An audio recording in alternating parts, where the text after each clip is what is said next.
So I want to sell my home, and I put it on the market for $300,000. It's a lovely home you have. I'm the agent.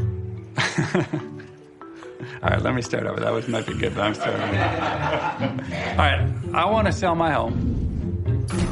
I put it on the market for $300,000.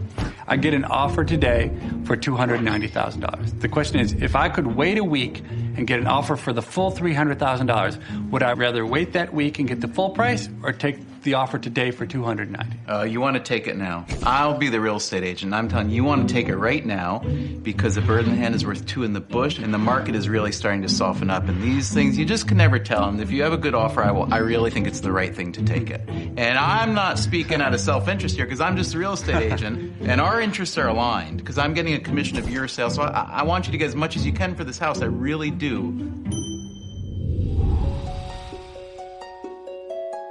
When you think about the incentives that the current contract set up between the home seller and the agent representing them, they're not well aligned. But can you ever prove that?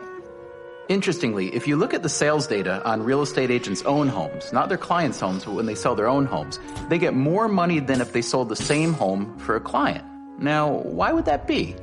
Well, what we find in the data is that agents hold out for a better price and leave their own homes on the market longer, an average of 10 days longer. But when it comes to your house, well, the agent has an incentive to sell right away.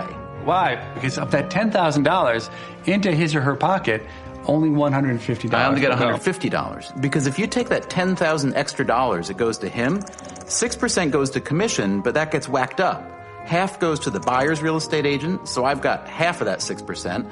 But then I have to kick back half of that to my agency. So I only get 1.5%. So really, in order for me to help him get $10,000 extra dollars, I personally only get $150. But I have to work for an extra week. I have to buy all the marketing. I could be off with another client trying to get a whole commission on another house.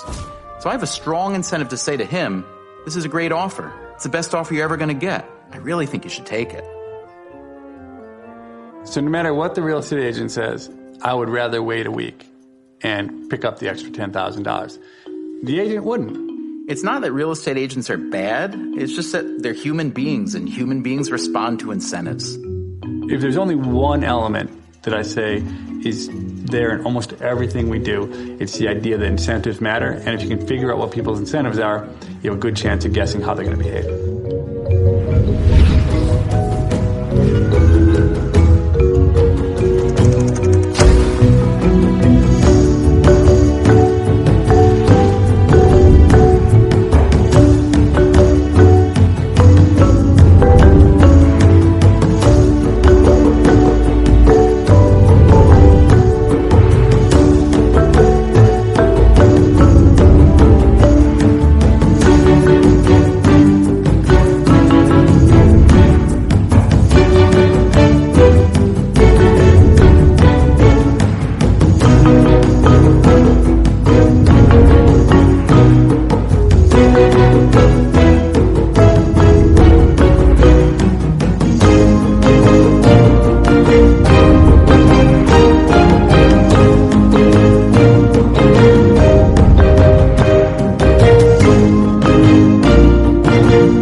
New parents look at successful families and successful parents, and they just want to copy them, and so they try to do the things that they think that they did to get their family so smart and good and whatever, which is really just can be a really bad mistake of correlation causality. So like, you're going to take your kid to, you know, every Mommy and Me music class, and you're going to take them to the museum and start looking at all the Greek and Roman sculptures, and you probably already were playing Mozart in the womb and things just to get the brain really stimulated.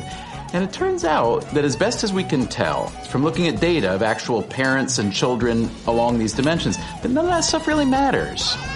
It just doesn't make your child better, smarter. It might make you happier, might even make them happier, it might also make them miserable. But it turns out that those are not causal elements. I always said, you can teach a kid just as much at the grocery store as you can in a museum, maybe more. My entire academic life has been devoted to figuring out tricky ways to get at causality, because the world doesn't just offer you up causality. Okay, what you see in the world is correlation. What the world gives you is things are moving together or they aren't. But to be useful, you need to dive down to be able to strip away what's causing what, what's not causing what. The data that we've looked at suggests that by the time you actually have a kid, most of the choices you make that will make you a good parent, you've already made them. So if you go to the store and buy 10 parenting books, it's probably not going to really help the kid that much. But the fact that you're the kind of person who, as a parent, cares enough to go buy 10 parenting books, even if you don't read them, that probably means you're a pretty good parent. It's just don't think that the books are going to have a magic effect.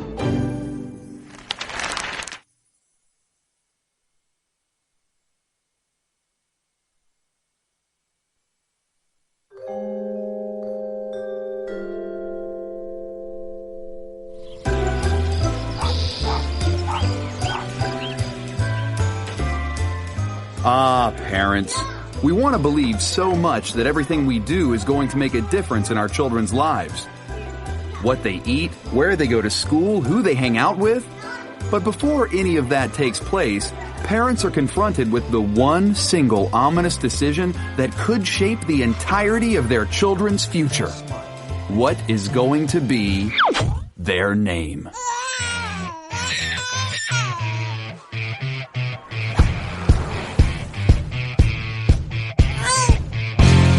These days, there's an entire industry devoted to naming your baby. And business is booming. There's magazines, books, websites. There's even high-profile baby naming experts. I'm a baby name expert. I study names, I ask parents how they choose names for their children, and I look at how names are changing, because baby names are changing today faster than ever before. Names are important because they have a lot to do with your family, your heritage. The name represents you, you know what I mean? Street credibility, all of that. Names are definitely a big part of meeting someone. A name can make you popular and a legend. Without a name, you're nobody. You gotta have a name. It tells your whole identity. But just how important can names really be? I mean, unless it's Rockefeller or Gates, can your name have some sort of magical power over your entire destiny? Ooh, the name fairy. Not convinced? Well, what about the following story? Once upon a time, there was a young mother who thought she was naming her daughter after her favorite actress on The Cosby Show, the smart and fiery Tempest Bledsoe. This is the most humiliating moment of my entire life, and there have been many. But having never seen the way it was spelled, the young mother mistakenly named her newborn daughter Temptress. Well, little Miss Temptress didn't have an easy time growing up. What? I don't even know if that's what you mean. As a teenager, she became sexually promiscuous, got into a whole bunch of trouble. Okay, you little shits! That's right, I better not catch you! And ended up in court. All rise! Leaving the judge to ask her mother, is young Temptress just living up to the expectations of her name?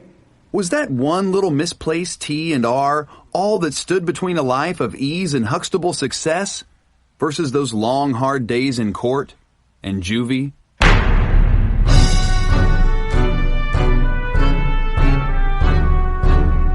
Harvard professor Dr. Roland Fryer was determined to find out just that. What happened to Temptress has nothing to do with her name, has everything to do with where she grew up. It turns out, Temptress grew up in a poor black neighborhood, the kind of neighborhood Dr. Fryer's been studying for years. As a world-renowned economist and a leading expert on race in America, Fryer has long been interested in what he calls cultural segregation, the gap between white culture and black culture. One embodiment of that culture is what you name your kid. It's probably one of the few cultural items that we can really measure precisely. What we did was we looked at the effects of your kid's first name on their life outcomes. Dr. Fryer analyzed the naming records of every baby born in the state of California over the last 40 years, and those names tell an unmistakable story. African-American parents are more likely than any other ethnic group to give their children unique names. There is definitely a distinction between names for white people and names for black people. Black names we like Malik, Jaquan, Nashawn, Naheem, Tasha and Shamika. Shaniquas and the Nashons and the Kayshons. I know this girl, her name is Treasure, Trezure. Struck me as typically, more African-American name. I like the names that begin with SHA, like Shaheem, Shahid, Shamar, Shakeem, Shakur. Oprah is popular. It was actually in the 50s and the early 60s that we saw huge overlaps in the naming patterns of blacks and whites. So people, naming their kids John, Michael, names like that. And what you saw was around in the 1968 or so, in the Black Power movement actually, you saw distinct bifurcation with black names getting more distinctively black, and a lot of them were Islamic names. Because the Black Power movement was about identity. Who are we? Who are you? Are you part of us? It wasn't until the late 80s and 90s that we started to get, kind of the made-up, concatenated names that you see now. This generation today, they sort of changed the whole name concept. They have names that are 30 letters long, and... Now, everybody try to do something, unique. They try to name their kid over something different, We had 228 unique versions of the name Unique. Again, my favorite was Uneqqee. Another one of my favorites was Uneek. So there are a lot of people are trying to be unique. So what happens to all these uniquely named kids? Kids like poor little Temptress. I think it's not the name that's doing the damage to Temptress. It's that they grow up in the type of situation where someone would name their kid Temptress. The person who actually would name their kid that probably has a host of other issues that are influencing that kid's lifetime outcomes, not just the name itself. What kinds of issues? Well, let's look at a boy with the study's most common white name and a boy with the study's most common African-American name. The person who gives their kid a distinctively black name, on average, is more likely to live in poverty and to be kind of on the lower rungs of the socioeconomic ladder. You see, this is where Jake lives, and this is where Deshaun lives. In Deshaun's neighborhood, the schools are not functioning. The teachers in those schools aren't the same quality as would be in Jake's neighborhood. In those neighborhoods, 80% of the households are female-headed only. And what we found is that names don't matter so much. The type of mother you have, the type of family you have, the type of community you grow up in, those things matter a lot. But what they name you just doesn't matter. So a name doesn't define your destiny? Maybe if you name someone Destiny, I don't know. But no, I mean your name doesn't define your destiny. A name may not define your destiny, but it can dictate the way other people perceive you. Meet Harvard professor Dr. Sindel Malainathan. I'm very familiar with Roland Fryer's work. We both worked on the impact of names. I think Roland has emphasized that the people who choose names that are very black are different from the people who choose names that are not very black. Whereas we've emphasized that holding everything else constant, the people who end up with very black names are treated very differently. We know that in the data, African Americans earn a lot less. And we're interested in how much of that earning less is simply because they find it harder to get a job. And are African Americans treated very differently in the labor market than whites? Dr. Malainathan conducted his own study, this time in Boston and Chicago. What we did is we made up 5,000 resumes. Half of them we put an African American name, half of them we put a white name. Otherwise, the resumes were the same. And we sent them out. And then we said, which got called back more?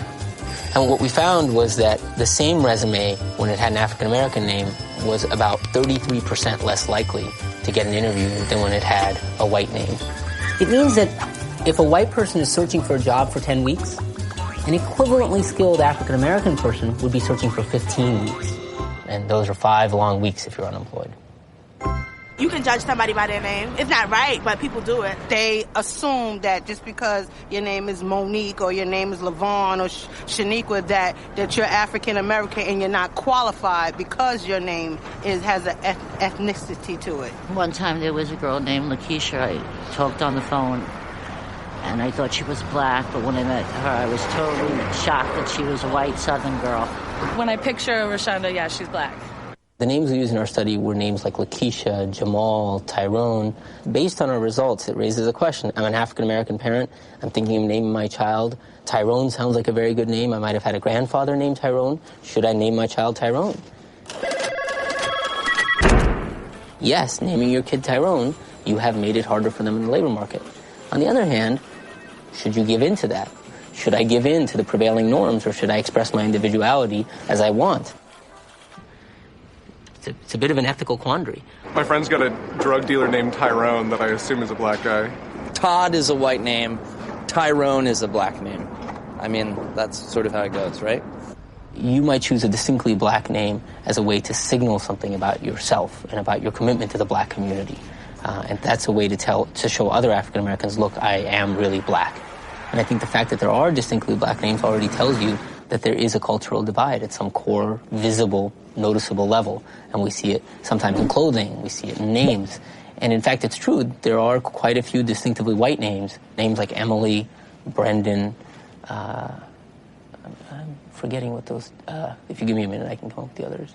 White names is like Sarah, Megan, Maria, Mary, Billy, Becky's, John's, Tad, Joe, Mike, Ryan, Sam, Chester. My brother and I were talking about how we had pretty white-sounding names. He's Abner. I'm Harper. Stone Phillips. Look, that's like perfectly suited for a white guy. This is the best white guy name you could have. We live in different cultures, and your name is largely determined by your culture. And the difference in the incidence of Lakeisha amongst African Americans versus whites might be a good way to understand how truly there are different cultures that African Americans inhabit and whites inhabit. Today, there's more evidence than ever that the culture we come from influences the names we choose. Just ask the baby naming expert. More and more today, you see parents choosing a name almost as if they're launching a product, that you're trying to position your child for the best chance of success in a global marketplace. So in an oversaturated marketplace, which names garner the most attention? Are some names destined for the top shelf while others are headed for the bargain basement? Let's take a look at two different product lines. Turns out there is such a thing as a knockoff name. The top 5 middle-class white girl names from Fryer's study are, in order of popularity, Ashley, Lauren, Jessica, Emily, and Sarah. While the top 5 lower-income white girl names are Brittany, Samantha, Amanda, Jessica, and Ashley. So what's happened to Ashley? She's fast losing her popularity on the middle-class list, but she's number 1 among the Walmart crowd. As those wealthier folks see their names popping up everywhere, they quickly discard them in favor of less common merchandise. And just like that, today's high-end Ashley becomes tomorrow's low-rent Trashly. On the lowest rung of the ladder are the names that most signify lower-class parents, like Misty, Destiny, Bobby, Brandy, or Cindy. Now, if you're over 40 and actually remember a time when these names didn't belong up here on stage, you're right. Years ago, these names wouldn't be caught dead in a place like this. But the years have not been kind to a name like Bobby, and even though she once was at the top of the socioeconomic ladder, today, she's just clinging to her former glory. Please don't name your kid Barbie or Bambi or anything like that. They might end up being a dancer one day because of it. And if you do end up with a name that's bound for stripperdom, at least you can change it. I mean, hey, it works in Hollywood. Think about it. Would John Wayne have been as tough if his name was Marion Morrison? Would we think Marilyn Monroe was as beautiful if her name was still Norma Jean? And would we think of Ice Cube rocking the crowd if his name was still O'Shea Jackson? Actually, I always wanted to change my name to Max Powers because it seems like a name that everybody, like, once they hear it, they're like, dang, this guy must be really cool. I wanted to change my name when I was younger. I never liked it. If my name was Henry Obama, you know what I mean? I think that would mean something to people, and I would have more doors open for me. I did want to change it, but now I'm sort of cool with it. It just sort of like jumps on your back and rides along with you through life, you know? As much as you may hate your name, at least your dad isn't this guy. Meet Robert Lane. He had 2 sons. He named his first son Winner. 3 years later, he named his next son Loser. So winner and loser Lane set off in the world to claim their destinies. And what happened? Well, loser went to prep school on a scholarship, graduated from college, joined the NYPD, and eventually became a detective and then a sergeant. He goes by Lou now. And his brother? Well, the most noteworthy achievement of Winter Lane is the sheer length of his criminal record. Nearly 36 arrests for burglary, domestic violence, trespassing, and other mayhem. Is there one name that you can give a kid that will guarantee they won't become a screw up? No. Sorry, there is not one name that you can give a kid to guarantee they won't become a screw-up, and there is not one name that you could give a kid to guarantee that they'll actually be a success. You know, it is a crapshoot when it comes to names. I don't think there's any name that can guarantee success, at least none that we found. You know, the world is full of excellent people and terrible people with all sorts of names, but the vast majority of the reasons people choose is left unexplained. It's like, why did you choose your child's name? Sounded nice. Who really knows what parents are thinking when they choose a name? Maybe your parents went with something traditional, or something bohemian, something unique, or something perfectly trendy. And maybe your parents didn't have the best taste and you can't stand your name, or maybe they got it just right. Actually, my name means intelligent hero, so that describes me to the fullest. I was actually named after a horse. My dad's a horse trainer. My middle name is Comfort because an angel of the Lord came down to my mother and told her she was going to have a daughter with dark hair and blue eyes who would be a great comfort to her. The Prophet Muhammad, peace and blessing be upon him, was the last seal of all the prophets. My name says that I'm named after my grandfather, who was named after his great-grandfather. That's what it says. In the end, most parents just want the best for their children. And if they believe a particular name can give their kid that extra edge, then why not? I mean, who knows? It just might work.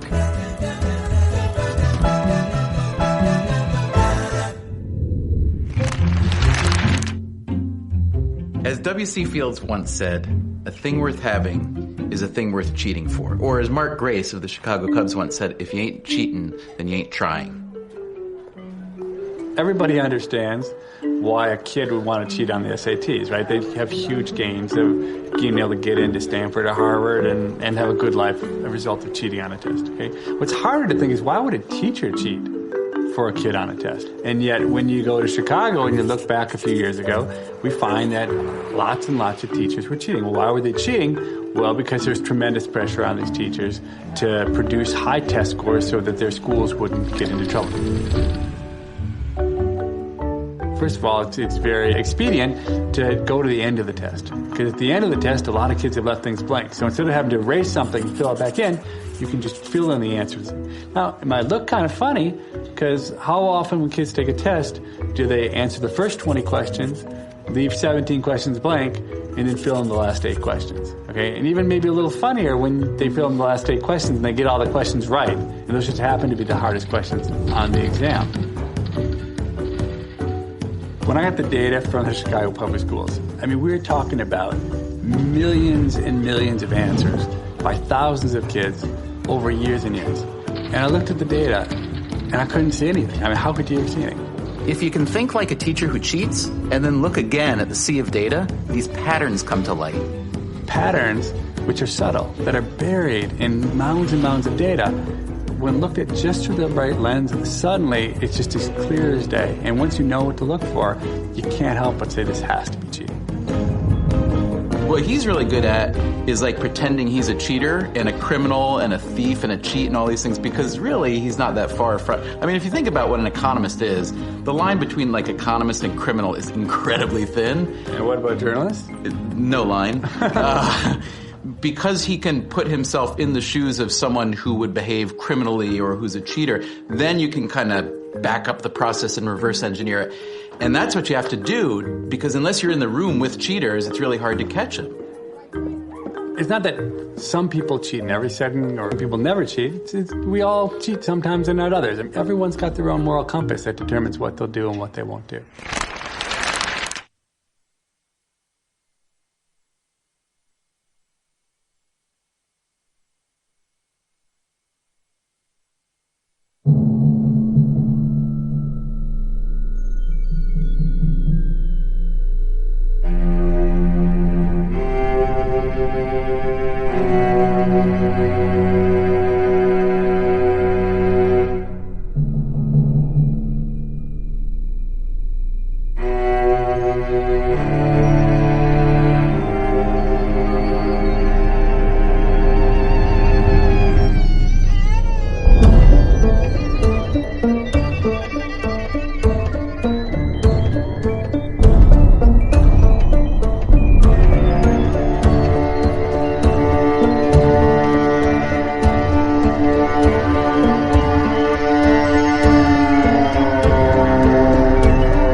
Economics tries to be a pure science in an impure world.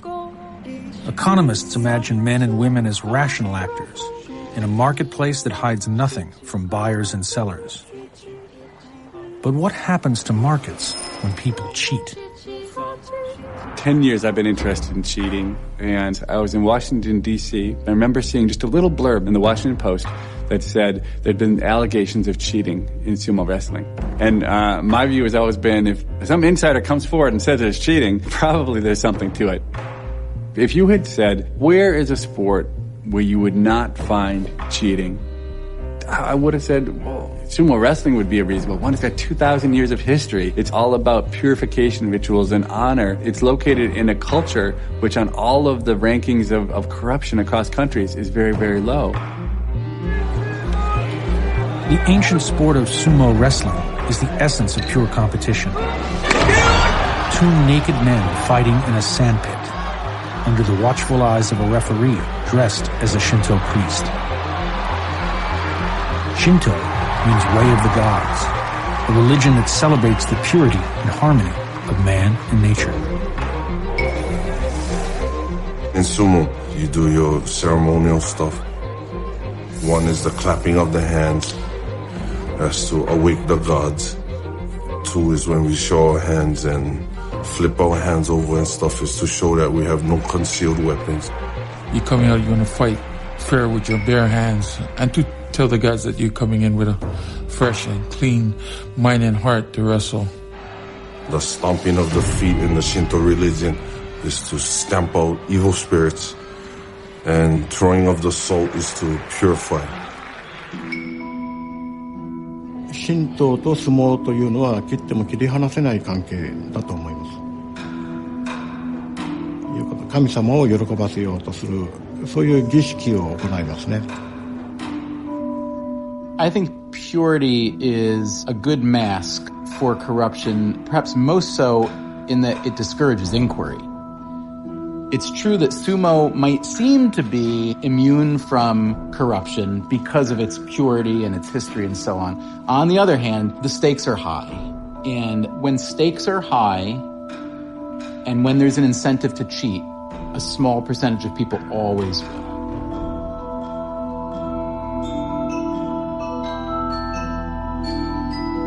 Just as in medieval Japan, the wrestlers, known as rikishi or strongmen, spend years in apprenticeship, living together around the clock and training in stables or beya, subject to strict moral and physical discipline. If you're a sumo wrestler in the top ranks, your life is very, very good, and you can live like a king. Once you fall below those ranks or never attain those ranks, your life is not very good at all. So it's a very steep pyramid. At the top, life is great, and then there's a lot of people down below for whom life is not so great, but there are so many of them because they all aspire to get to the top, obviously.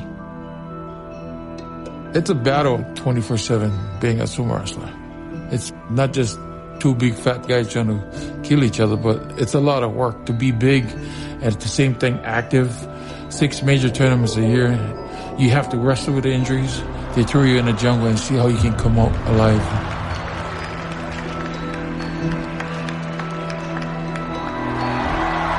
The object of the game is to push your opponent outside of the ring or push him into the ring. But how can you tell if a sumo wrestler is cheating? Is a slip on purpose? Is a fall rigged? It's hard to tell unless you look at patterns over time.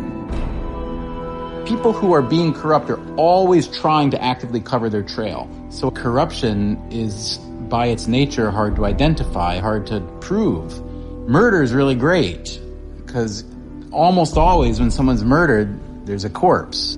You might say, as an outsider, how would you know if someone's cheating? And the answer is, well, it's in the data. I don't have to ever have seen a sumo match. I can go in the data, I can look at it, and I can tell you with almost complete certainty that there was rampant cheating going on.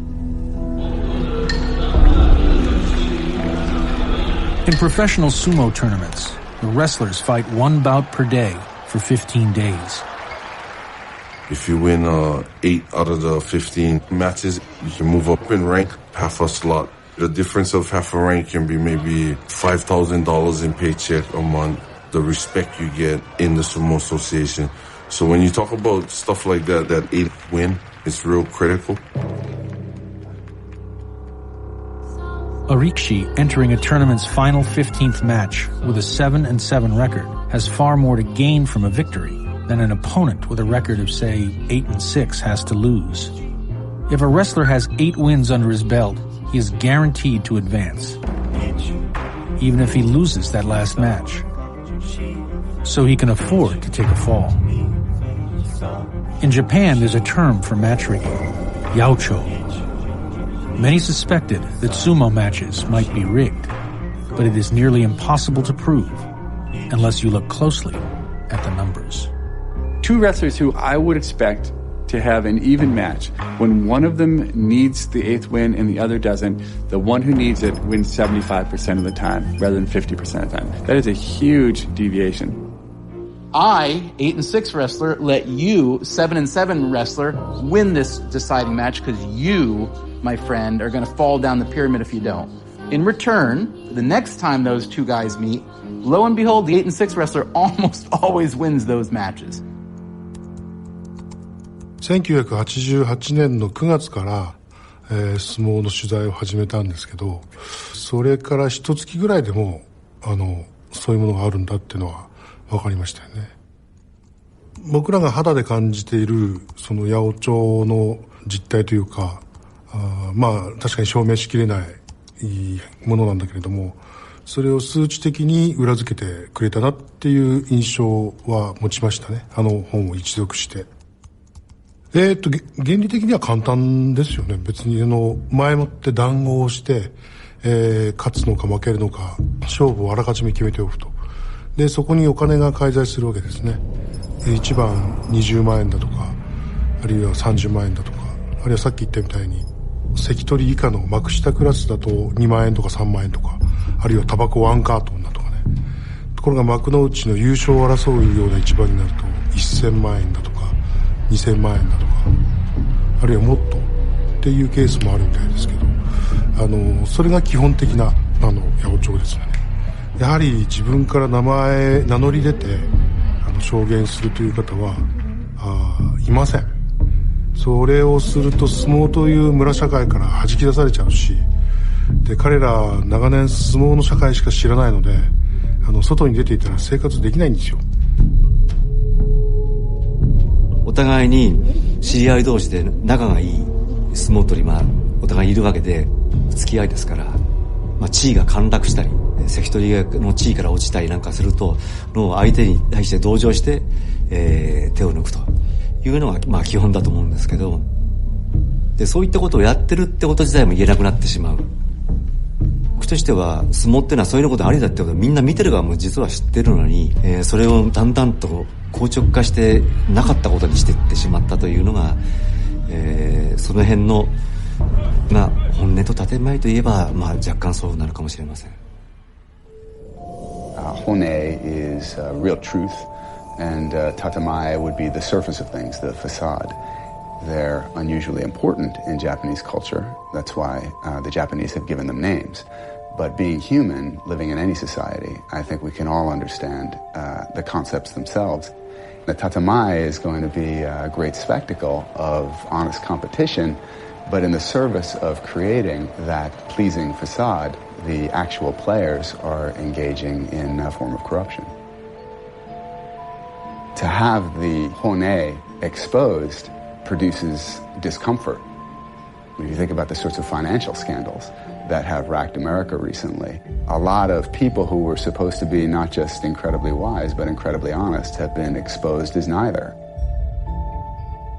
Those of us who have looked to the self-interest of lending institutions to protect shareholders' equity, myself especially, are in a state of shocked disbelief. That produces a kind of disillusionment in any society that had formerly looked to those people or those institutions as somehow representative of what's best in that society. Sumo would be an example of that in Japan. While I would not put the Bernie Madoff pre-arrest reputation, I wouldn't necessarily call that one of purity, the way we would talk about sumo wrestling or the way we might talk about the Catholic clergy. The SEC had an image of this guy that was almost sacrosanct in that he'd run an exchange. He'd been a market maker. His reputation was so large that it discouraged them from coming in with a bias toward corruption, and instead they brought a bias against it. Rita, what do you have to say for yourself? What do you have to say to the public, to your investors? The realm of high finance and the world of sumo both demonstrate that the illusion of purity can not only hide corruption, it can help to make it possible. In sumo, when whistleblowers stepped forward to expose corruption, they were not treated kindly. In 1996, two sumo veterans, including a recently retired stablemaster, collaborated on a tell-all expose that was serialized in the Shukan Post. オーナーと親方がやった時の衝撃は結構強かったと思いますね。それなりのポジションにいた人、結構実名を挙げていてましたし、手口がかなり詳細だった。それも相撲協会としてはできたらなかったことにしようと思ったんだと思うんです。The Sumo Association dismissed the allegations as lies, told by a vengeful stablemaster, seeking to cash in on publicity. To defend their claims, the whistleblowers decided to hold a press conference. But 2 weeks before the press conference, both men died. In the same hospital, on the same day, from the same mysterious respiratory ailment. 大変不思議な出来事だと。つまり納得できない、出来事だったと当時は思いました。当時はその相撲賭博がすごく華やかで、力士の勝った負けたっていうのはオッズをものすごく左右するわけですよね。だからそこで彼が全てを暴露するっていうことは、その日本の闇社会のある種のタブーを犯すことになるんで、そこで彼は死なざるを得なくなってしまったのかなと僕は解釈してますけどね。Yet no one questioned the way they died. There were no autopsies. The police did not investigate the sudden and simultaneous deaths. It's a very good hospital, a police spokesman told reporters. So there were no grounds for suspicion. だからでその遺族がその解剖を望まなかったってのあるんですけど、その前に司法解剖だろうっていう気はするんですけどね。相撲に対する見方そのものが、それは警察だけじゃなくて社会的にそうなんですけど、なんかちょっとこうアンタッチャブルっていうか、治外法権っていうかね、触りにくいところがありますよね。Concerns about the sport resurfaced when another mysterious death haunted sumo. This time, it was a young rikishi in training named Takeshi Saito, whose corpse showed visible signs of assault and mutilation.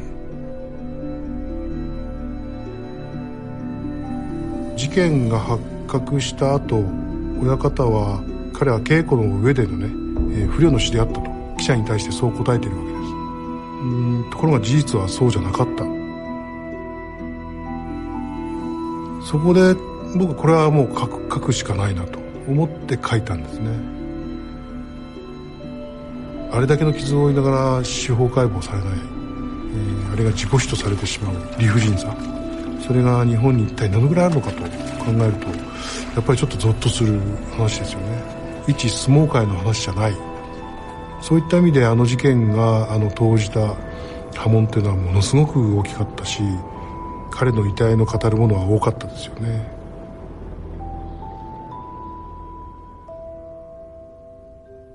Hiromasa Saikawa took note of the death of the young wrestler.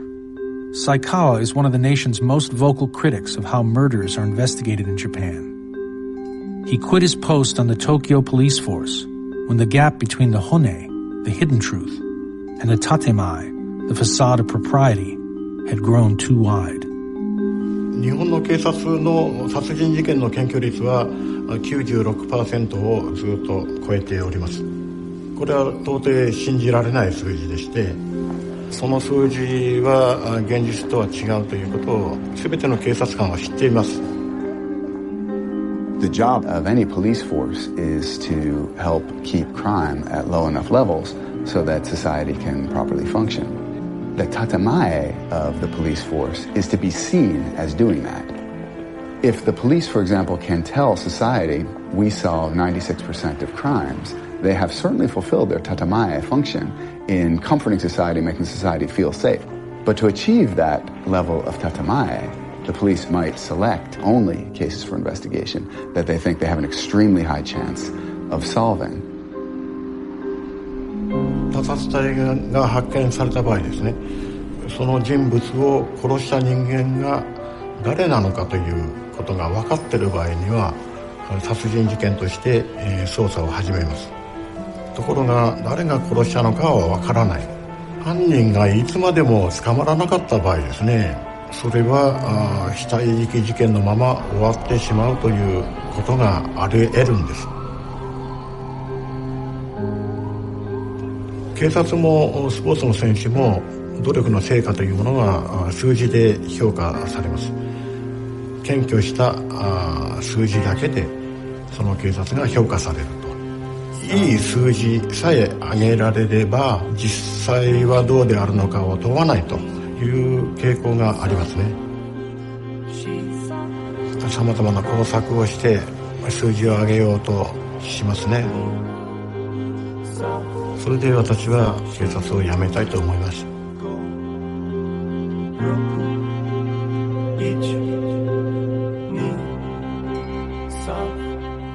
Despite clear evidence of brutality, the police declared that the young man died of natural causes, and the stable master quickly asked for the boy's body so it could be cremated. But the angry father of the young man insisted on an autopsy, which revealed that he had been burned with cigarettes and beaten to death with beer bottles and baseball bats. The young boy had died at the hands of fellow wrestlers who were ordered by their stable master to punish the boy for trying to run away from the world of sumo.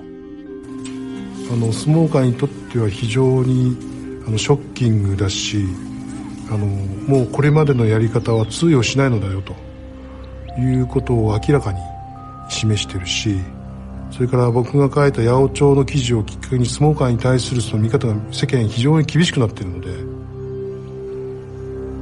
Sumo countered criticism with lawsuits against Takeda and his magazine. Juries ruled against Takeda in cases where he accused individuals of match rigging. But Sumo had no defense against the revelations of violence.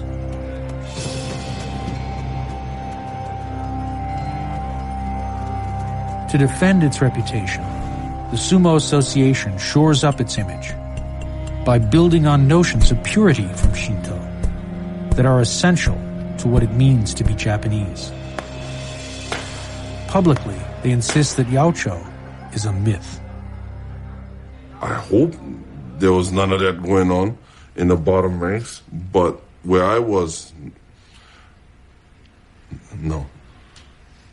そういうしかないでしょ。俺もそういうふうに言いたいけどね。八百長なんかないとか。俺は正直に言うしかないからね。A retired Rikshi who rose to Komusubi, the fourth highest rank in sumo, Keisuke Itai came forward and publicly admitted to fixing many matches, and named names of others who did the same. 彼は非常に強い力士でしたね。張り手一発で相手をノックアウトさせちゃうような。彼の師匠の親方が彼が相撲界に入ってすぐに八百長を仕組んだんですね。で彼は知らず知らずにその世界にはまり込んでしまった。だから麻薬と一緒で八百長っていうのは一回始めちゃうとなかなか抜け出せないんですね。八百長を経済システムと仮定して言いますけど、大きなお金はそのピラミッドのトップの横綱に集まるんですね。何千万円というお金が仮に集まったとして、でそれを下にあまねく潤していく、相撲界全体に潤していくんです。そのためのツールとして八百長がある。結局力士全体が真面目に取ればすごいなんていうか神がかりのスポーツだと思いますけどね。今でもやっぱり真剣勝負見ればやっぱり感動しますしね、八百長見ればやっぱがっかりするし、そんな感じかな。僕らはもう全部わかりますから、相撲見てて真面目に取ってるか取ってないかぐらいは。しかし欧米では建前とは違うことをやった場合であってもですね、時間の経過とともにそれが明らかにされることがある。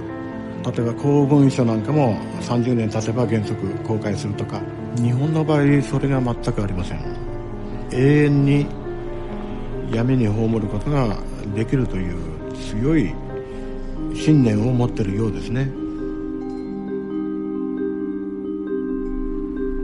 In Japanese media, there's a certain form of self-censorship. Giving interviews in Japanese, the media will not quote me if I use the word daraku, which is corruption in Japanese, and they'll change that instead to something like konran, confusion.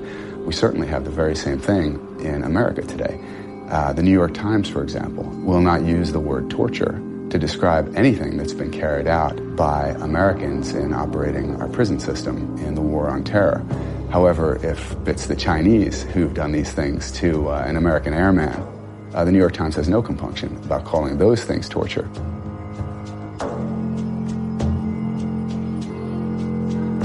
The only way to combat corruption, says Stephen Levitt, is to change rules to undo corrupt incentives, unleash more investigative reporters, and develop strong protections for whistleblowers. But that's easier said than done when cultural slogans in America and Japan reassure us that we're honest, straightforward, and fundamentally good. Those who expose corruption are challenging the very nature of who we imagine ourselves to be. The irony of our analysis of sumo wrestling was when it became public, the sumo wrestlers stopped cheating. And now, not for good. They actually stopped cheating for a year or two, and then once people stopped thinking about it, they went back to it. But that, I think, is the answer to how you stop cheating. That Louis Brandeis said that sunlight was the best disinfectant. What keeps us from seeing corruption are our illusions that our economy is a rational system, a free market open to all. The fact is that rigging markets and matches is good business if the rigging is hidden from all but a few.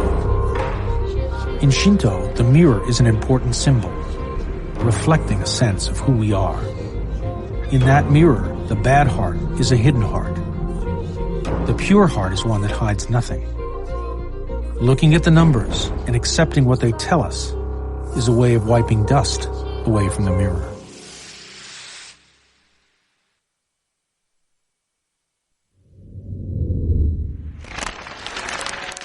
Well, hi there, boys and girls. This is Captain Kangaroo. Say, I'd like you to meet a friend of mine. So, you know, it's lots and lots of fun to have a pet you can run and play and jump with, isn't it? But did you know that there are some boys and girls who can't run and jump and play? It's all because of a thing called polio. When I think of bad historical assumptions about correlation and causality, I think of polio 100 years ago, when it was this horrible mystery that it was, claiming a lot of lives, and it was really scary because it mostly struck children. And there was a strong line of research that suggested that ice cream caused polio, that ice cream consumption caused polio. Here comes Mr. Softy, the soft ice cream man. The creamiest soft ice cream you get from Mr. Softy. The reason that correlation was thought to be causal was that polio spiked in the summertime for reasons that really weren't very well understood, but it did. And ice cream sales spiked during the summertime. So these researchers had seen that whenever there was a lot of ice cream being sold and consumed, there was a lot more polio. And so there was really literally the beginnings of this kind of ice cream persecution to try to stomp out polio. And it sounds ridiculous, but you see it all the time now, people trying to fight against or build up something that they're sure is connected to something else, in which it turns out just isn't.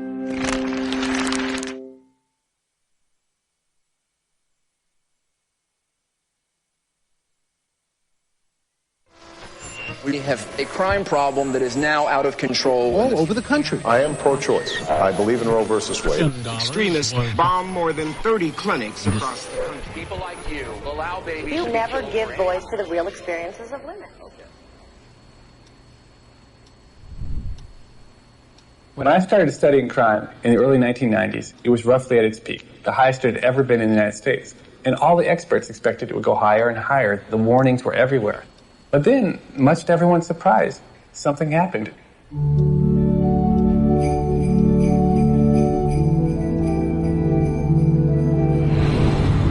Oh, I don't know. I guess you're right. I suppose it'd been better if I'd never been born at all. What'd you say? I said I wish I'd never been born.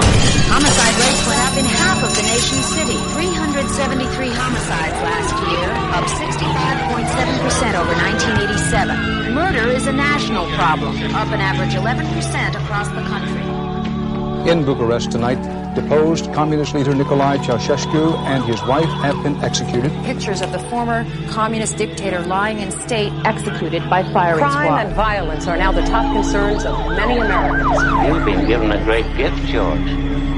A chance to see what the world would be like without you.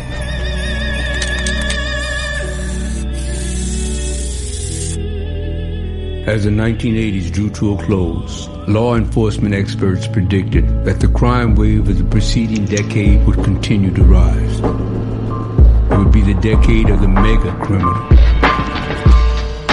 There was only one problem. It didn't happen. Across America, the crime rate is down. The FBI has some good news about crime. It's down. It's clear the numbers are dropping. What's not clear is why. What's behind this dramatic change?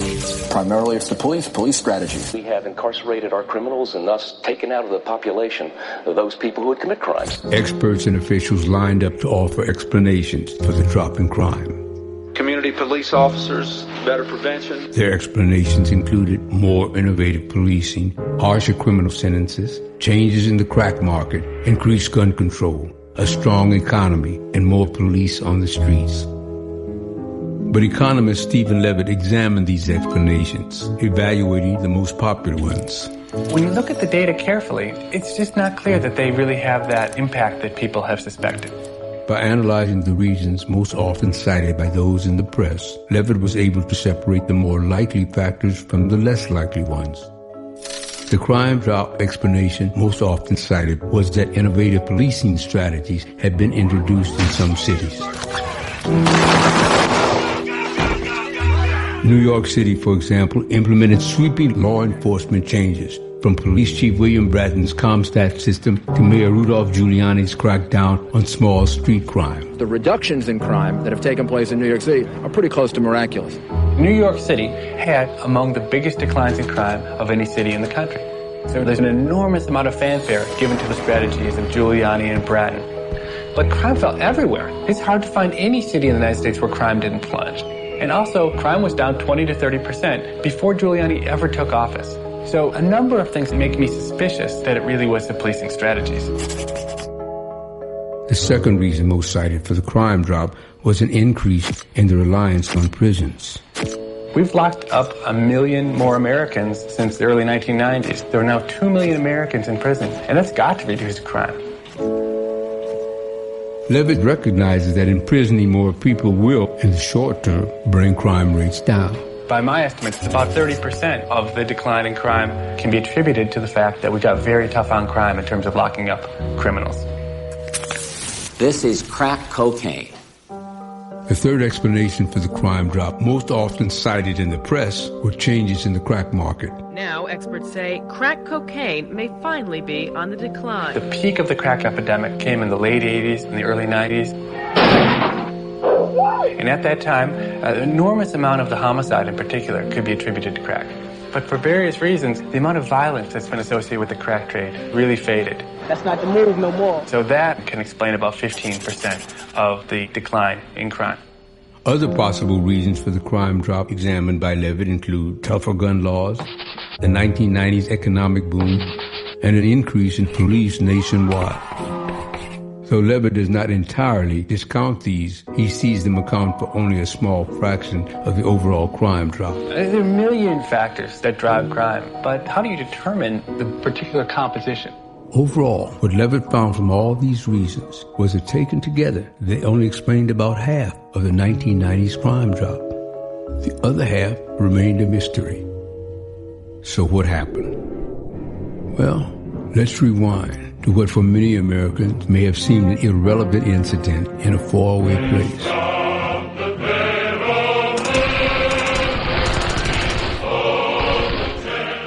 When Romanian dictator Nicolae Ceausescu was executed by his own people on Christmas Day, 1989, it marked the end of a brutal totalitarian reign that had lasted 24 years. In his earliest days, Ceausescu's Romania faced a struggling economy, and he sought to vastly increase their workforce. To achieve this, Ceausescu outlawed abortion in 1966. Agents known as the menstrual police rounded up women to give pregnancy tests and taxed the infertile.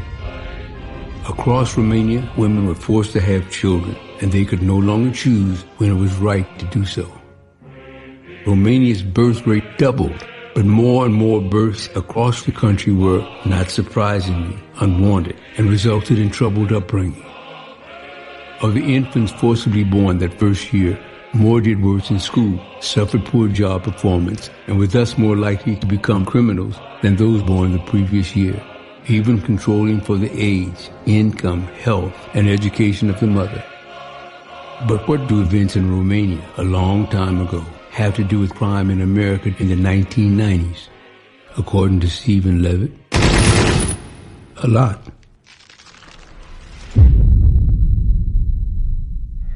You've been given a great gift, George. A chance to see what the world would be like without you. What I believe to be true, and I think the evidence supports it, is a hypothesis which many people find jarring and disturbing, but nonetheless I believe is probably right. Good evening. In a landmark ruling, the Supreme Court today legalized abortions. In 1973, in a case called Roe v. Wade, the Supreme Court ruled that abortion, which had previously been legal in only 5 U.S. states, would now be legal nationwide. Precisely the opposite of what happened in Romania. The legalization of abortion in the 1970s was one of the primary reasons why crime fell in the 1990s, because a whole generation of potentially unwanted children were never born because of the legalization of abortion. And if you fast forward 20 years to the point in time when they were going to be at their peak crime ages, they simply weren't there to do the crime. You see, George, you really had a wonderful life. Don't you see what a mistake it would be to throw it away? The trouble, of course, is that life isn't like the movies.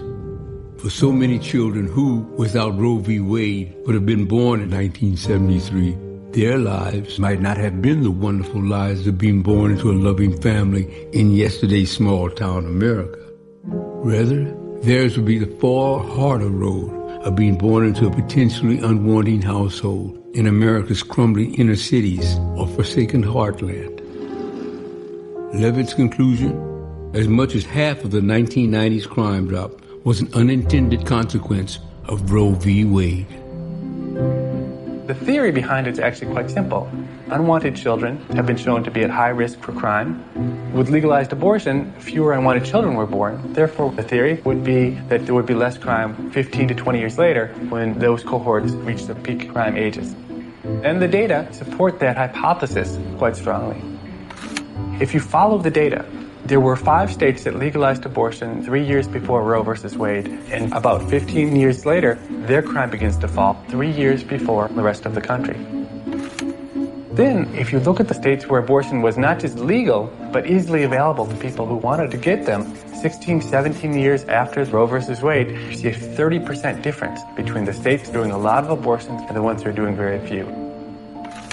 Finally, all of the effect we see in the divergence in crime, all of that is concentrated among people under the age of 25, people young enough to have been exposed to legalized abortion. People older than age 25, there's no difference whatsoever between the high abortion states and the low abortion states. And I think in some ways that's the best evidence we have that legalized abortion is responsible for a big chunk of the decline in crime. Levitt's controversial theory has provoked strong reaction among critics. Is he, for example, advocating abortion as a crime-fighting tool? In no way would I take this as advocacy in favor of legalized abortion. I don't think anyone's opinion about whether abortion should be legal or not should be affected by our results. Some of Levitt's critics suggest that his theory holds what might appear to be class or racial He argues, though, that race and class have nothing to do with the matter, that his theory targets no specific group other than mothers-to-be of all backgrounds. And since, as Levitt points out, women who elect to abort go on to become childbearers consistent with the general population, Levitt's argument could thus be understood to suggest that legalized abortion does not so much prevent births as delay it. This turns an unwanted birth by a too young mother, for example, into a wanted birth by that mother when she feels more ready. So, if Levitt is not advocating abortion as a crime-fighting tool, what is he advocating? Well, whether one is pro-life or pro-choice or somewhere in between, there is a meaningful and to date unimpeached connection between giving women the right to choose and a reduction in crime. Kids! Hey! Kids! Janie! Tommy! Let me look at you. Oh, I could eat you.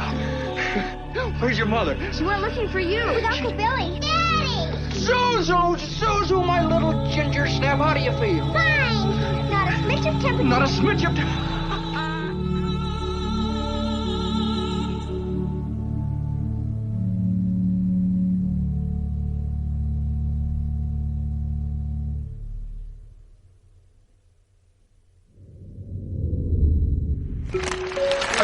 We started off in a normal interview pose, and now you're lying down, swinging a pillow around.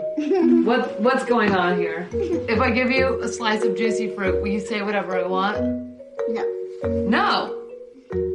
Wait, I heard that you would do anything for a slice of juicy fruit. No matter how smart you are, and economists think they're pretty smart, you come up with some incentive scheme that you think is the perfect one to entice exactly the behavior you have in mind. And you set an army of people with nothing to do all day but to figure out how to beat that incentive scheme, and they absolutely will beat it. Tell them about Amanda. It's such a long story. You can't possibly. I mean, I'll give you an example. So we were trying to potty train my daughter Amanda, and my wife went in the books and did all the things you're supposed to do, but Amanda had been potty trained, and then she just decided she wouldn't use the toilet anymore. And this went on for months. My wife was frustrated. And I said, I'm an economist. I understand incentives. Let me take over. And I got right down on Amanda's level on my knees, and I knew what she liked more than anything else. She was about 3 years old. Were M&Ms. And I said, if you go pee-pee in the potty, I'll give you a bag of M&Ms. She said, right now? And I said, yeah. I said, okay. And she walked over to the potty. She went to the bathroom. I turned to my wife, and I said, let the economist handle it, And indeed, for the next couple of days, it worked to perfection. Every time she had to go to the bathroom, she announced it. She went to the bathroom with a lot of fanfare. We gave her the M&Ms. Everything was going great. But 3 days later, she said, well, I have to go to the bathroom.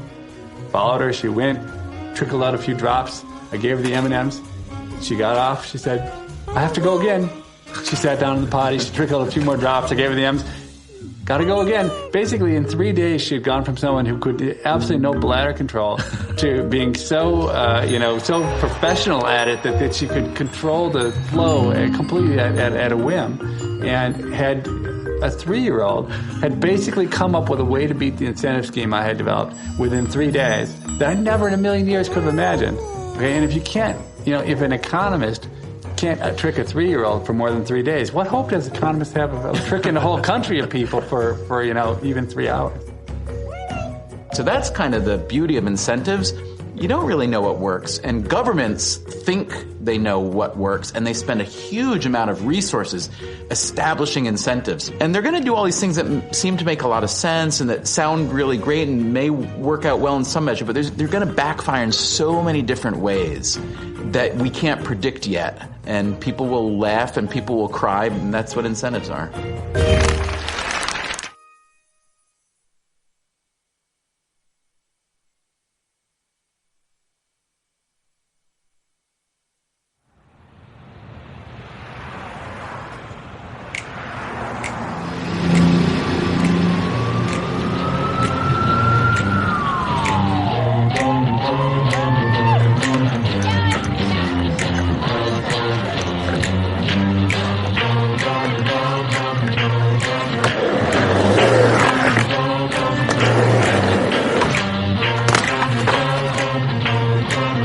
If I give you some Adderall, will you give me a cig?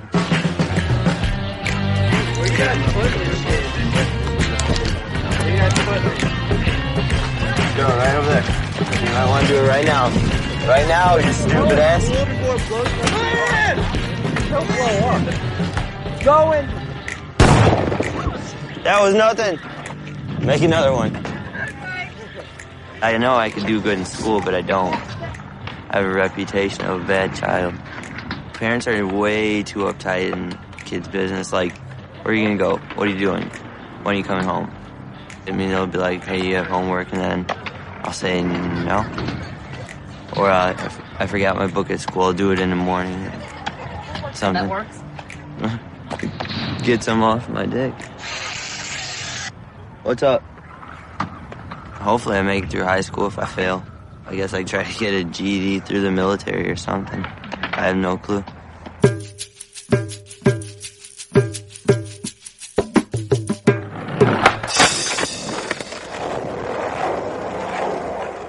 In the modern economy, not graduating from high school is like an economic death sentence.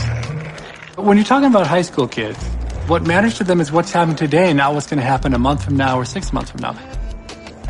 You have to have a very forward-looking mindset. I think most kids don't. In designing incentives to help kids get through school, we have to have that conundrum in mind. The idea was for the University of Chicago to see if students could increase their test scores simply by giving them a financial incentive.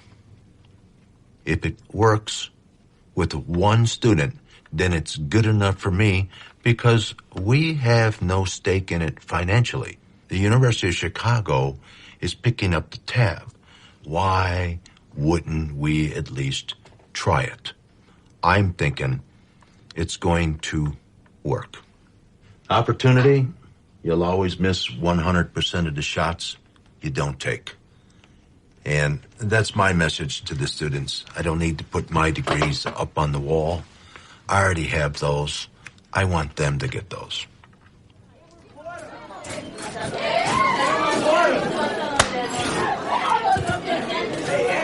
How's it been starting in a new school?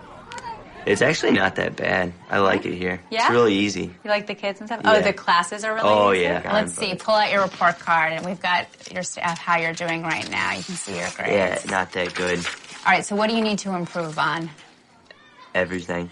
Okay, but you know what? I've seen grades go up a lot, so you probably want to know what you can get, right? If you do meet the monthly achievement standards. Sure. Okay, so open up your folder.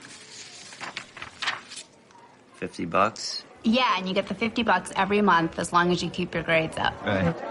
I think a lot of people here are gonna start doing their homework then. Yeah, but what about you? $50 Why could you? buy a lot. It can I don't buy- know. It could pay for my skateboards, so then I could get sponsored, get free clothes and stuff till I graduate.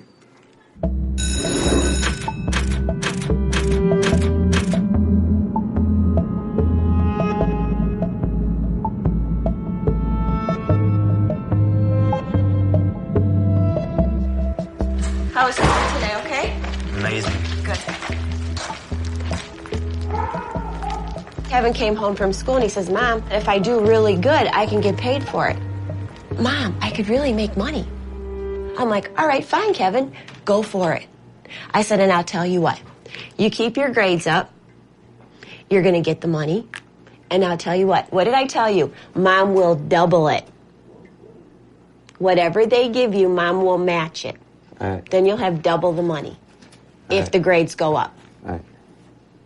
A little bit of bribery? What parent doesn't do that? We all bribe our kids one way or another. 1, 2, 3, 4. Bribery works with my kids. 5. They love to be bribed.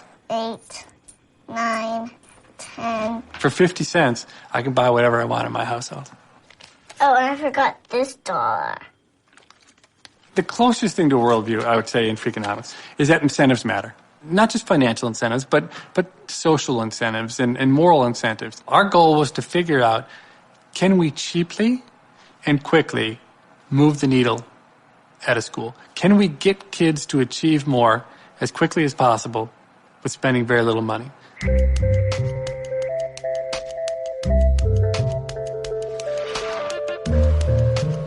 There are 900 freshmen in our experiment.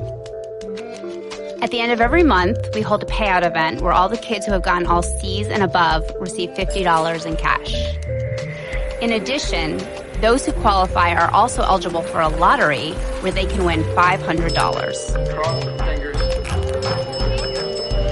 To win the money, they have to have no more than one unexcused absence, no all-day suspensions, and all your grades at the end of the month have to be a C or higher.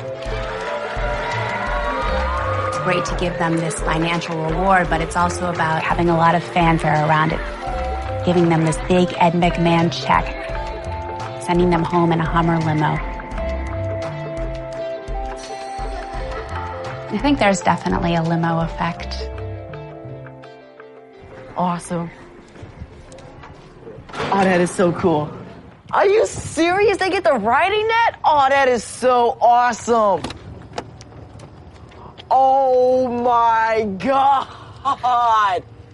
This is awesome. Oh, yes. Yes. You are getting straight A's from me. Yes.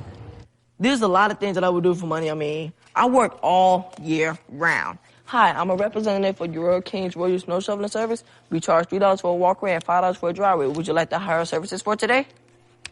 Hook, line, and sinker. They say money doesn't buy happiness, and I agree, but I disagree. It depends on how you look at it. Because when they say money can't buy happiness, they're saying material things cannot make a person happy. Wanna bet?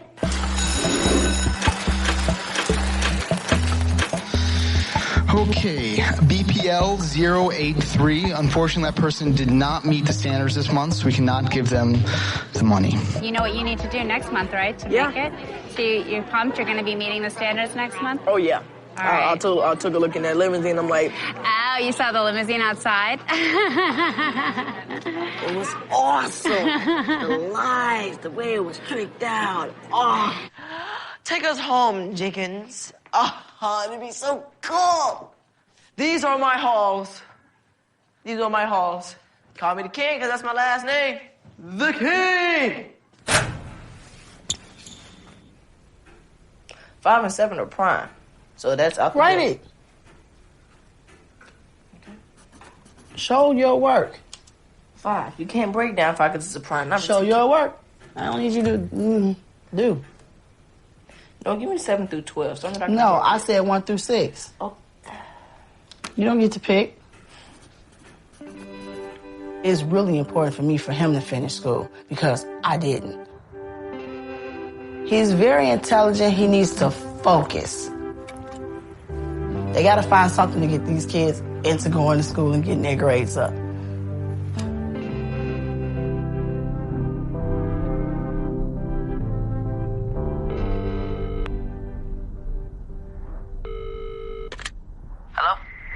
Hi, my name's Eli. I'm calling on behalf of the Chicago Heights Miracle Project at Bloom High School.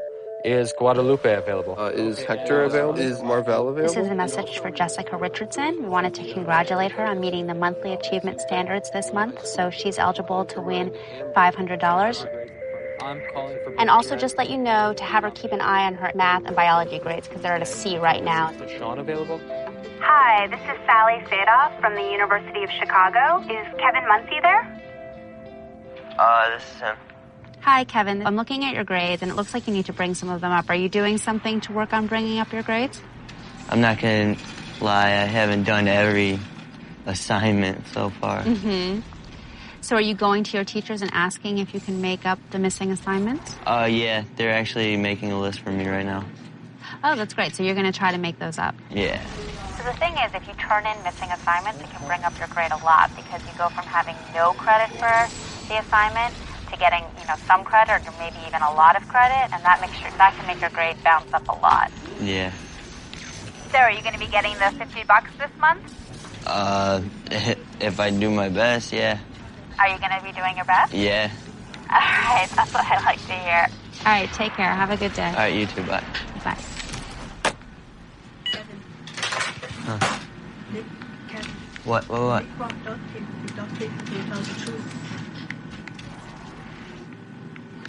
Go duct tape them. I have a little drawing over here. Chromosome number 21, Down syndrome occurs. So, if you have normal splitting, this is what happens. We're making sperm here.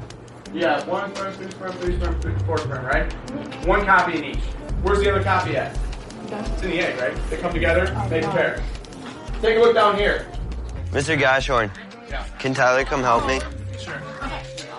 You just want to copy Lindsay's? No, just tell her to come back here. Lindsay! Do you have that?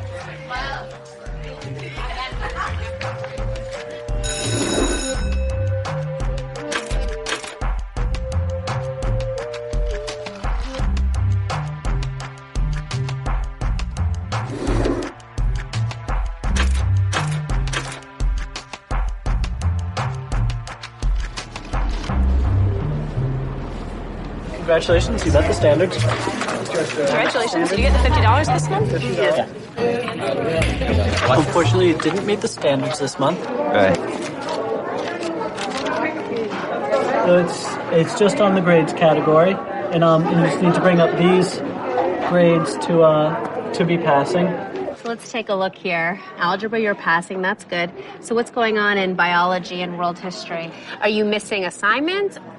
His history teacher said he should be in his honors class, but the simple fact that he's not doing the work is why he's not there.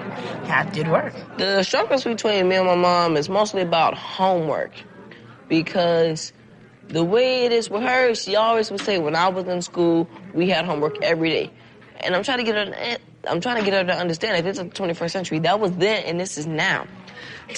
Teachers are a lot more lenient, and teachers, no offense, but teachers are starting to care less. Okay, so what do we have? I think the results look great this month, where you see, control is at 28, and then all the treatments are at 36 to 38. So that seems great to me, When you go from 28 to 37, Right. I mean, you're talking about close to a 30% increase, right? So it seems like what we're doing is we're taking all the D kids and getting them to C, and we're not doing anything with the E kids. Right. The question is, does a kid who moves from a D to C this year, they're going to have a better life? Right. And I don't think we know the answer to that, but we'll find out over time. We'll find out. But I have definitely been surprised by how well the parent groups are doing, that parents still make a difference in 9th grade, it looks like. I took a quiz on this book, the To Kill a Mockingbird book. I took a quiz on that. Did you read the book? I read the book. Did you? I read the book, but I couldn't comprehend it because Did you read the book? Yes, because we had to search and read to find the answers. We got to read the book and find the answers. Stop. Did you read the book, or did you just skim over the book to find the answers to the questions that you were looking for? Because there's a difference. We read it as a class, but then when we do the test, he gives us the page numbers to read and look for the answers. Did you read the book without the class? Did you actually sit down, physically read the book from cover to cover? Not from cover to cover, but So as much as I read. You didn't read the book. We didn't. You didn't read the book. If you didn't read the book from cover to cover, outside of class, with no help, no instructions from your teacher, along with your classmates, you didn't read the book. That's why you failed the test. This week, instead of using profanity, replace profane words with appropriate ones. Thank you and have a great day. That's not right, Anthony. Look, I made a tattoo gun out of a toothbrush, and I was giving myself a tattoo in class. You have a tattoo? I'm giving it to myself. I only did like a little bit. I gotta do it a lot better. I can't let them see it because I know they get in trouble, but I made it out of a toothbrush, and then you just turn it on. I made it out of guitar string.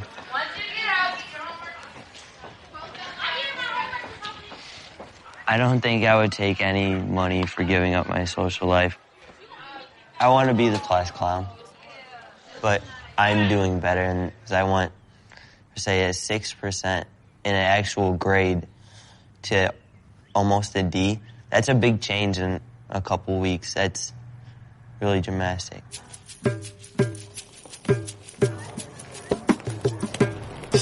He always had to be the class clown, always had to get the laugh in. Impressing everybody around him, that could be his incentive.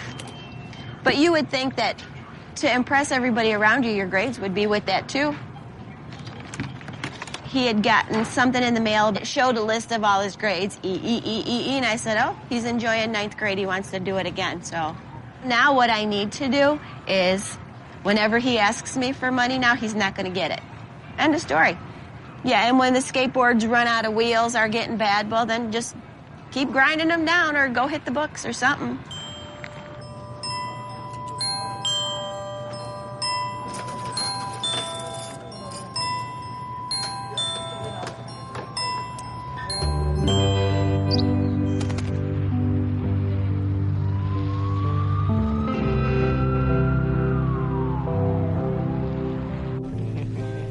What does it mean to say that a genotype is homozygous?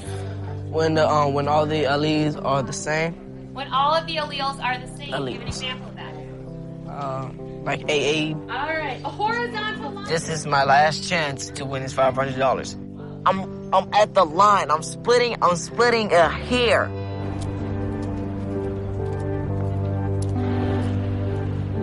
My grades has been going up and down. There was always something that would distract me.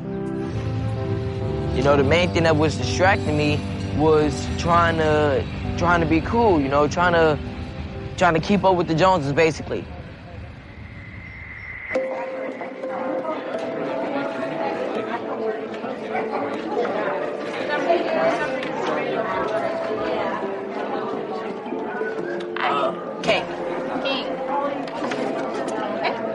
Congratulations. It looks like you met the standard for this last month. Yes. So here's your report card. Yes. And the bracelet. Here's the front, and here's the back. Congratulations, man. Great grades.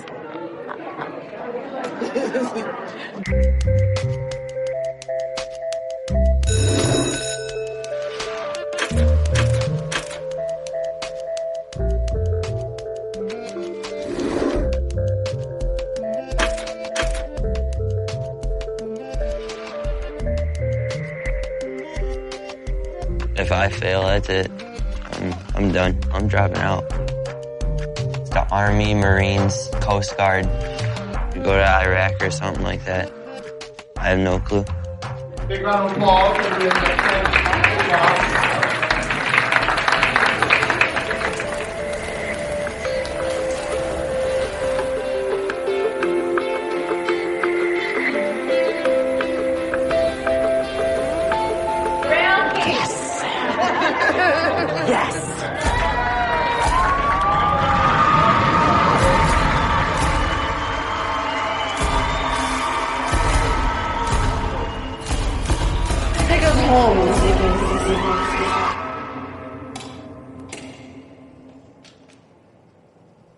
What did the final results look like? Our program is getting 35 to 50 more students to pass ninth grade. 5 to 7% boost in ninth grade passing rates. We should have expected a lot higher rates than that. I think we hoped for a lot higher rates than that. If we gave them $50,000, if they passed the ninth grade, what year do you think would pass? Would we move 10% of the kids, 20% of the kids? All of them? I don't know. I think we need to attack the problem at a much younger age. The dollars will be better spent during the earlier years. So what are we going to do next year? What about the preschool? Did they find us a school yet? Yeah, we've got a few preschools lined up, and they seem excited. So if we're talking about preschoolers, are we talking about taking parenting out of the hands of the parents, or teaching the parents how to parent, or both? Experiment with both. That could be fun.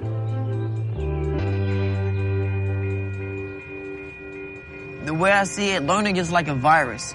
You know, it's a virus that most adolescents at this age don't want to catch until later on in life.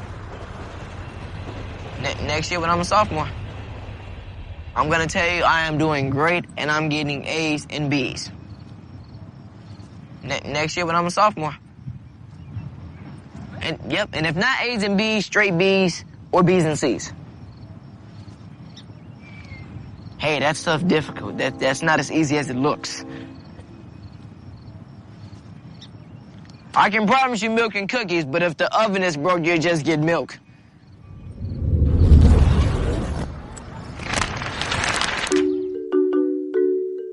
Our incentives, unlike everyone else's, are to be honest. Because we built our whole reputation on if we're honest about this issue and we're honest about this other issue, then people will believe us we're honest about everything. So the worst thing we could do, the only way we can ruin our reputation is by starting to take sides in fights. In some sense, we're this peculiar beast which actually has the right incentives to just seek the truth and not have an agenda. So I don't think anything we've ever written or thought is going to save any lives, really, or, make people smarter or better in any way. But we kind of give people permission to challenge conventional wisdom sometimes and to ask a different kind of question entirely. And a lot of times the questions are the sort of questions that you asked as children, and people kind of chuckle at you, but once in a while they turn out to be really good. The problem is that as you get older and you ask them as adults, if you're in a meeting or with your friends or whatever, then they laugh at you hard and you just kind of stop asking those questions entirely.